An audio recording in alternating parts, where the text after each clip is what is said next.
Good morning, student. We will continue our topic source of business finance.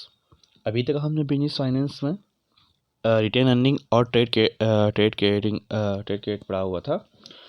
अब हमको आज हमारा टॉपिक रहेगा फैक्टर। सो आपको पता है कि कोई भी बिजनेस उसके लिए फाइनेंस की तो बहुत ज़रूरत है। बिना फाइनेंस के तो कोई भी बिजनेस ग्रोथ नहीं कर पाएगा। एक लाइफ ब्लड होता है फाइनेंस होना। बिना पैसे के कौन भी बिजनेस कैसे क्या ग्रोथ कर पाएगा वो आप सभी लोग जानते हैं। सो हम कंटिन्यू करते हैं हमारा फैक्टरिंग वाला पॉइंट। तो फैक्टरिंग क्या होता है? Factoring is a financial service under which the factor and the service, ठीक है। इसमें जो फैक्टर होता है वो रेंडिंग सर्विस करते हैं। तो first various service which includes discounting of bill with या without recourses, so and collection of the client debts. Under this, the receivables on account of sale of goods or service are sold to the factor at a certain discount. The factor become responsible for all credit control and debit collection from the buyer and produce protection against any debt losses to the firm. अब जैसे firm ने कोई goods बेचा, अब firm ने goods तो बेच दिया, अपनी सर्विसेज दे दी, पर फर्म उससे पैसे नहीं ले पा रही। तो फर्म अपना कलेक्शन लेने के लिए किसको अपॉइंट कर सकती है, किसकी हेल्प ले सकती है?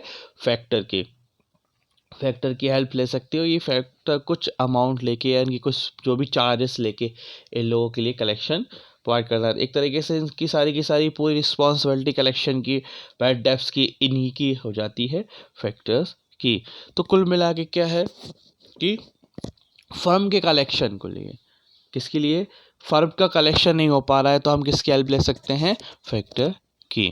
तो फैक्टर का काम यही है, कलेक्ट करना, जो कलेक्शन है उसको कलेक्ट करना फर्म के लिए और उसको प्रोटेक्ट करना किसी भी लॉसेस से।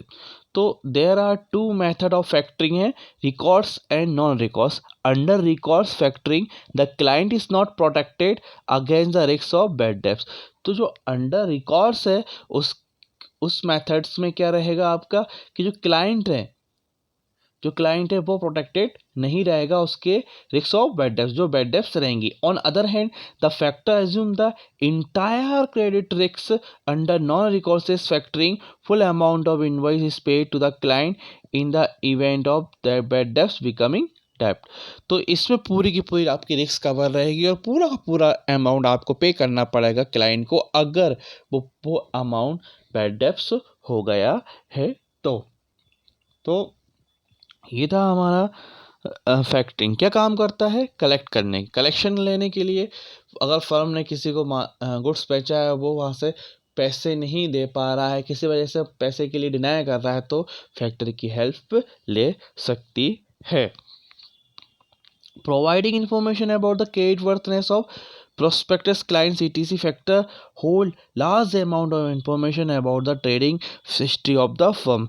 तो and this can be valuable to those who are using factoring service and can hereby avoid doing business with customers having poor payment record. तो factor may also offer relevant consultancy service in the area of finance marketing etc. तो factoring क्या करती है? पूरी की पूरी जो history होती है वो चेक करती है और उसमें ये देखती है कि कौन प्योर क्लाइंट है जो टाइम पे पैसा नहीं दे रहे हैं। ये सब उसको देखना पड़ता है। अब कौन कौन सर्विसेज दे सकती हैं फैक्टर की, देखते हैं अपन। For example SBI factor and commercial service limited, can bank factors limited, foremost factors limited, State Bank of India, Canara bank, Punjab National Bank and Allahabad Bank. अब पढ़ना है हमको मैथ्स। सो मैथ्स क्या है? ये cheaper than financing through other means such as bank credit. तो बहुत ही ज़्यादा कम है, बहुत ही नॉमिनल फीस पे ये काम हो जाता है अगर हम बैंक क्रेडिट को कंपेयर करें तो। Factoring as a source of fund is flexible and ensure definite pattern of cash inflow from credit sale. It provides security security of for debts, तो ये किसके लिए आपको सिक्योरिटी प्रोवाइड कर रही है? डेप्स के लिए, जो भी पैसा आपने दे रखा है लोगों से लेना है उसके लिए। It does not create any change charge on the assets of the firm, ये कोई भी चार्ज क्रिएट नहीं करती है फर्म के ऊपर। The client can concentrate on the functional area of business, has the responsibility of credit control is solid by the factors। तो इसमें क्या है, जो क्रेडिट कंट्रोल रहेगा वो किसका, इसके पूरा का पूरा काम कौन करने वाला है? फैक्टर। तो वो सारी की सारी चीज़ें कौन देगा? उसका एरिया, फंक्शनल एरिया जो आपका बिजनेस रहेगा, तो जहाँ जहाँ उसका बिजनेस रहेगा वहाँ की पूरी रिस्पॉन्सिबिलिटी कौन लेगा? फैक्टर्स लेके रहेगा अपने पास। ठीक, फिर देखो, फिर हमारी लिमिटेशन पढ़ते हैं।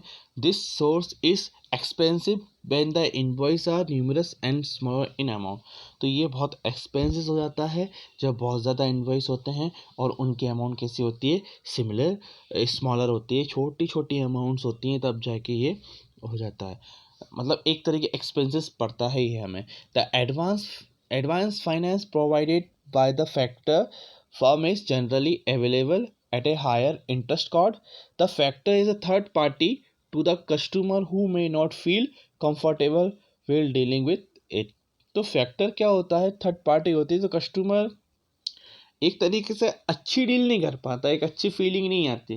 भाई अगर आपको किसी से और से काम करवाना है और वही व्यक्ति से आप काम करवाना चाहते हैं, पर उसमें कोई मीडिएटर है, तो आप वहाँ पे सेटिस्फेक्शन फील नहीं करेंगे कि आपका काम सही तरीके से हो रहा है या आपका काम सही तरीके से नहीं हो रहा है। तो ये एक बहुत बड़ा ड्रॉबैक होता है फैक्टर में, कि the factor is a third party. तो फैक्टर कौन सा थर्ड पार्टी होता है? To the customer who may not comfortable while dealing with it. So ये था हमारा फैक्टर। नाउ नेक्स्ट हम पढ़ते हैं लीज फाइनेंस। बहुत ही ज़्यादा इम्पोर्टेंट है। देखो होता क्या है कि कोई फिक्स असेट्स है और उस असेट्स को आपने किसी और को यूज़ करने का राइट दे दिया, तो उसको क्या बोलते हैं हम? Lease financing. यानी आपके पास कोई फिक्स असेट्स है और आपने उस असेट्स का यूज़ करने का राइट उसको दे दिया, उसको बोलेंगे हम लीज फाइनेंसिंग। कुछ ना कुछ आपको रिटर्न मिल जाएगा उसके बदले में, आप उससे रेंट के तौर पे कुछ जो पैसा लेंगे वो आपके लिए कुछ ना कुछ हो जाएगा, तो इसको बोलेंगे आप लीज फाइनेंस। फॉर एग्जाम्पल आपके पास एक बड़ी सी एक बस है, मान लो, छोटा सा एग्जांपल दे रहा हूँ। तो आपने क्या करा, उसको दे दिया किसी को राइट कि हाँ आप इसको यूज़ करो, या फिर आपके पास कोई ऐसी मशीन है या कुछ, आपने उस असेट्स का कॉपीराइट किसी को दे दिया कि हाँ आप यूज़ कर सकते हैं, तो वो क्या कहलाएगा? आपका लीज फाइनेंसिंग। बहुत ही अच्छा है ये, पढ़ते हैं अपन इसको, लीज फाइनेंसिंग को। अ lease is a contractual agreement there where one party, the owner of an asset, grant to the other party the right to use the assets in relation for the periodic payment। The owner of the assets is called the lessor। जो भी इसका honour होगा वो होगा lessor, and will a party that use the assets is known as the lessee। Fix a periodic amount called lease rental। At the end of the lease period the assets goes back to the lessor। और जैसे आपका time ख़त्म हो जाएगा कि इतने time तक कि आपको यूज़ करने के लिए बोला गया था और आपने वो टाइम पूरा कंप्लीट कर लिया, तो फिर वो असेट्स आपको उसको वापस करना होगी, जो भी इसका ऑनर रहेगा। लेस को हम बोलेंगे लेसर। मेरिट्स क्या है? It enables the lease to acquire the assets with the lower investment। is simple documentation make it easier to finance। it provide finance without diluting the ownership or control of the business। इसमें आसानी से आपका finance हो जाता है और किसमें किसी की ऑनरशिप कम भी नहीं होती, ऑनरशिप भी बनी रहती है और सामने वाले का काम भी हो जाता है। This lease agreement does not effect the डेब्ट of enterprises। the risk of the obsolescence is borne by the lessor। तो the risk of the obsolescence is borne by the lessor। और जो पूरी की पूरी रिस्क रहेगी वो किसकी रहेगी? लेजियर की रहेगी। ओके, देन हम पढ़ते हैं limitation. A lease agreement may impose certain restriction on the use of assets। एक कुछ इंस्ट्रक्शन, निश्चित इंस्ट्रक्शन वो डाल सकते हैं कि आपको किस तरह से एसेट्स को यूज़ करनी है। द नॉर्मल बिजनेस ऑपरेशन में be affected in case of leases not renewed. अगर लीज को रिन्यू नहीं कर पाए तो बिजनेस इफेक्ट कर सकता है, वो चीज़ दोबारा से नहीं मिली आपको वो असेट्स, तो फिर आपका प्रोडक्शन रुक जाएगा, तो बिजनेस को एक तरीके से इफेक्ट कर सकता है। इट में result in higher pay out in case the equipment is not found useful और the lease opts for premature termination of lease agreement।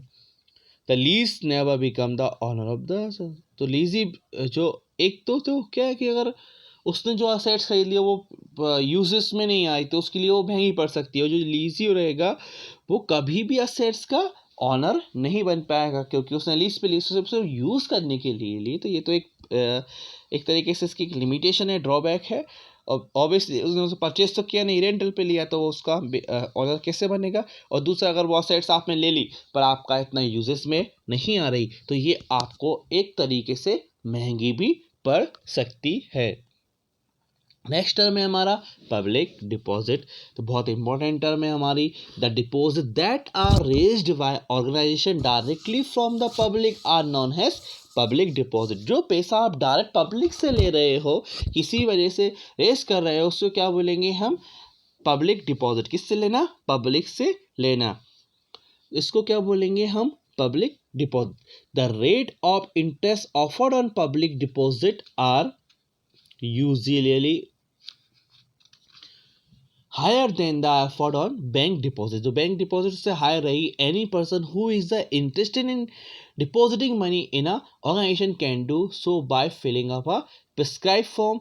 The organization is written issue a deposit receipt has acknowledgement of debt। तो क्या करना भाई, जिसको भी इनकी जो bank rate से ज़्यादा रहेगा और जो भी अपना पैसा जमा करना चाहता है, वो एक प्रिस्क्राइब फॉर्म भरेगा और उसको वो ऑर्गेनाइजेशन एक रिसिप्ट देगी। और जो क्या रहेगा? एक्नॉलेजमेंट ऑफ डेप्ट। क्या रहेगा? कि आपने उनको पैसा दिया है, उसका एक्नॉलेजमेंट रहेगा। तो रेगुलेट कौन करेगा इसको? RBI, regulate by RBI. और company generally invite public deposit for a period up to 3 years. और कब तक के लिए सिर्फ पब्लिक को इनवाइट कर सकती है? सिर्फ 3 साल के लिए। ये इसमें आपको ध्यान देना है। मेरिट्स क्या रहेंगी?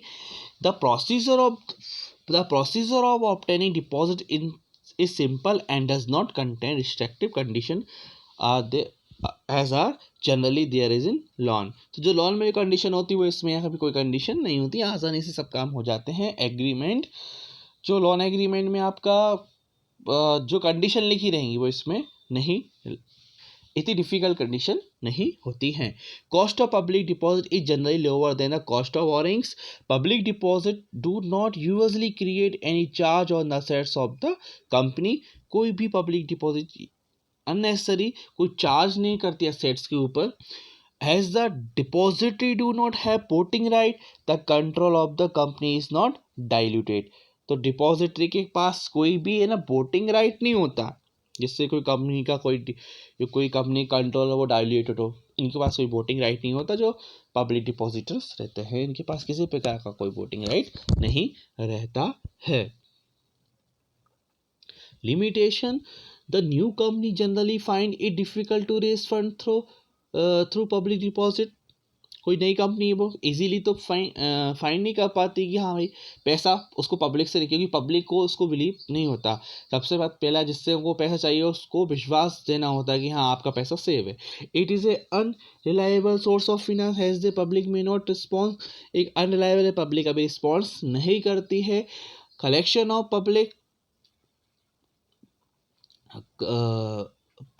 ऑफ पब्लिक डिपॉजिट में have prove difficulty particularly when the size of deposit required is large। तो जब बहुत ज़्यादा पेमेंट में आपको पैसा चाहिए, बहुत ज़्यादा लार्ज अमाउंट में आपको पैसा चाहिए, तो क्या होगा? जो कंपनी है वो बहुत ज़्यादा डिफ़िकल्टी फ़ील करेगी, क्योंकि छोटी मोटी अमाउंट तो इसको यूँ ही मिल जाती है, पब्लिक डिपॉज़िट कोई भी देने के लिए तैयार हो जाता है, लेकिन बड़ी अमाउंट देने के लिए सब सोचते हैं, क्योंकि यहाँ पे पैसे का सवाल होता है कि कहीं उनका पैसा सेव है या उनका पैसा सेव नहीं है। तो ये था हमारा पब्लिक डिपॉज़िट, जो सिर्फ कितने महीने के लिए हो सकती है, सिर्फ 3 ईयर्स तक हम इसको कर सकते हैं। ये है हमारी पब्लिक डिपॉज़िट, और जनरली बहुत ही अच्छा सोर्स है, लेकिन न्यू कंपनी के लिए थोड़ी सी इसमें डिफ़िकल्टीज आती है, क्योंकि वो मार्केट में नहीं होती हैं और लोगों में उनका विश्वास कम होता है, तो थोड़ी सी यहाँ पे प्रॉब्लम आ जाती है। तो ये था हमारा किसके बारे में डिस्कस करना था, पब्लिक डिपॉजिट।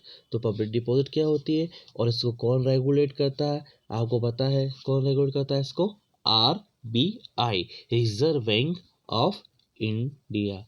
ध्यान रखना कौन करेगा इसको, रिजर्व बैंक ऑफ इंडिया। और कब तक कर सकते हैं पब्लिक डिपॉजिट, मैंने अभी बताया था आपको, अप टू 3 ईयर्स तक। ये बहुत इंपॉर्टेंट पॉइंट है इसका।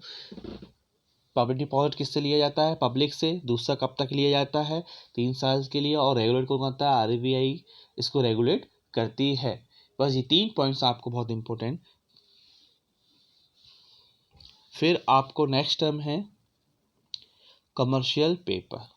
तो commercial paper engage as source of short term finance in our country.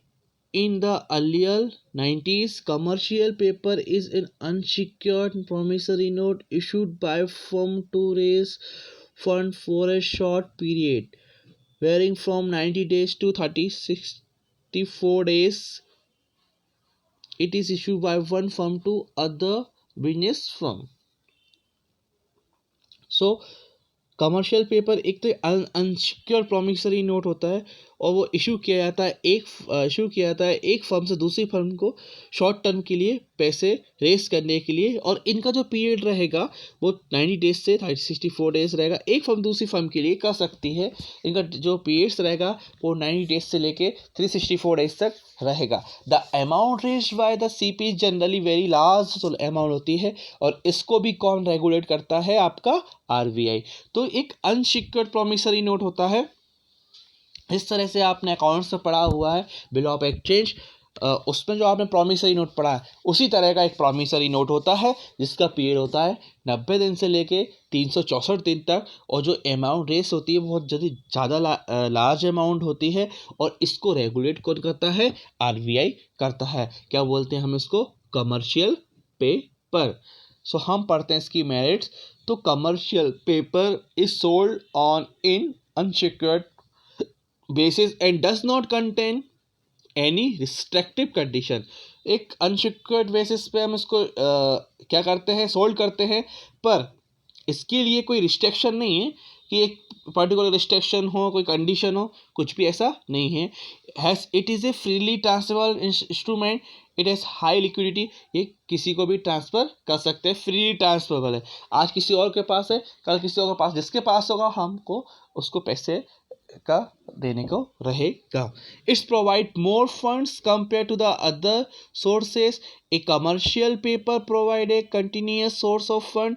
Companies can park their excess fund in commercial paper, their way earning some goods return on the same। तो companies can park their excess fund in commercial paper, their way earning some goods return on the sum। तो company बहुत ज़्यादा एक तरीके से profit भी कमा सकती है, किसके द्वारा, कमर्शियल पेपर के द्वारा। तो कौन, it is issue by the one firm to other firm. अब इससे इंश्योरेंस कंपनी हुई हैं, और ये पेंशन फंड एंड बैंक्स होती हैं। The amount raised by CP generally very large हो, एज द डेप्ट इज टोटली अनसिक्योर्ड।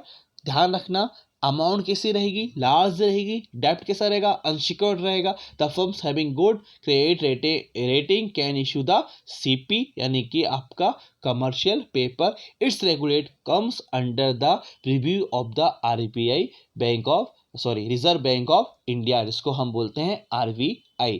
सो ध्यान रखना, बस 3 चीज़ें इसमें आपको लेके चलनी हैं। लार्ज अमाउंट के लिए हम इसको इशू करते हैं। दूसरा इसके लिए रेगुलेट करता है आरबीआई, और ये डेप्ट जो इसका डेप्ट रहेगा वो सिक्योर्ड नहीं रहेगा, अनसिक्योर्ड रहेगा। ये पॉइंट आपको बहुत ध्यान में रखने वाली चीज़ है। फिर है इसकी limitation, only financially sound and highly rated firms can raise money through commercial paper. तो बहुत ज़्यादा हाईली जो है और वो साउंड बहुत ज़्यादा स्ट्रॉन्ग जो फर्म्स हैं वही कंपनी मतलब वही कमर्शियल पेपर को रेस करके क्या कर सकती हैं, पैसे ले सकती हैं। इसकी पोजीशन अच्छी है। The size of money that can be raised through commercial paper is limited to the excess liquidity available with the supplier of fund at the particular time. So the size of money that can be raised through commercial paper is limited to the excess liquidity available with the supplier of funds at a particular time. तो वो liquidity जो होती है बहुत कम हो जाती है, इसलिए सप्लायर को आपको पैसे देना है किसी को, और आपने जो कमर्शियल पेपर से रेस किया है फंड, हो सकता है उसमें बहुत ही ज़्यादा डिफरेंस हो, तो यहीं कभी डिफिकल्टीज आती है कि देना आपको बहुत ज़्यादा अमाउंट होता है कभी सप्लायर को, पर आपके पास कम अमाउंट होता है, तो यहाँ पे बहुत ज़्यादा प्रॉब्लम क्रिएट हो जाती है। तो commercial paper is in impersonal method of financing. कौन सी मेथड है ये आपकी? Impersonal method of financing has such if A firm is not a position to redeem its paper due to the financial difficulties extending the majority of CP is not possible। आपने एक बार इसको issue कर दिया तो आपको पता है कि 90 दिन से लेकर 364 दिन तक के लिए हम इसको इशू करते हैं, पर मान के चलो कि इसका ड्यू डेट आ गई है और बाद में फर्म के पास कोई भी पैसा नहीं है, तो फर्म इसकी डेट को एक्सटेंड नहीं कर पाएगी, फर्म बिल्कुल भी इसकी डेट को एक्सटेंड नहीं कर पाएगी। तो इसके लिए बहुत ज़्यादा डिफ़िकल्ट टर्म होगी और बहुत ही ज़्यादा प्रिसाइस टाइम होगा कि फर्म के पास पैसा भी नहीं है और वो अपने कमर्शियल पेपर को एक्सटेंड भी नहीं कर पाएगी, क्योंकि इसका पीरियड कितना होता है 90 दिन से लेके 364 दिन तक। तो ये था आज आपका कमर्शियल पेपर। सो आज हमने डिस्कस किया है, एक तो हमने फैक्टर डिस्कस किया है, पब्लिक डिपॉजिट डिस्कस की है, और आज हमने क्या डिस्कस किया हुआ है? कमर्शियल पेपर और लीज फाइनेंस। तो फैक्टर क्या है? एक तरह का फर्म के कलेक्शन के लिए हेल्प करता है। दूसरा लीज फाइनेंस में हम असेट्स को किसी को यूज़ करने के लिए दे देते हैं, उसको राइट दे देते हैं कि आप असेट्स को यूज़ कर लो, और उससे हम कुछ हर मंथली कुछ पैसा ले लेते हैं, उसको हम रेंट बोलते हैं। इसके बाद हमने public deposit. Generally public deposit किससे ली जाती है? पब्लिक से ली जाती है, ठीक है। और कौन रेगुलेट करता है? आरबीआई रेगुलेट करता है, और एक तरह का ये बैंक रेट से कम होता है और बहुत ही कम लोग इसमें इंटरेस्ट शो करते हैं। फिर हमने बताया कमर्शियल पेपर, तो एक फर्म दूसरे फर्म को इशू कर सकती है कमर्शियल पेपर, इसको भी कौन रेगुलेट करेगा? आपका आरबीआई करेगा। और जो कमर्शियल पेपर का जो पीरियड है वो कितना है? 90 डेज से लेके 364 डेज तक है।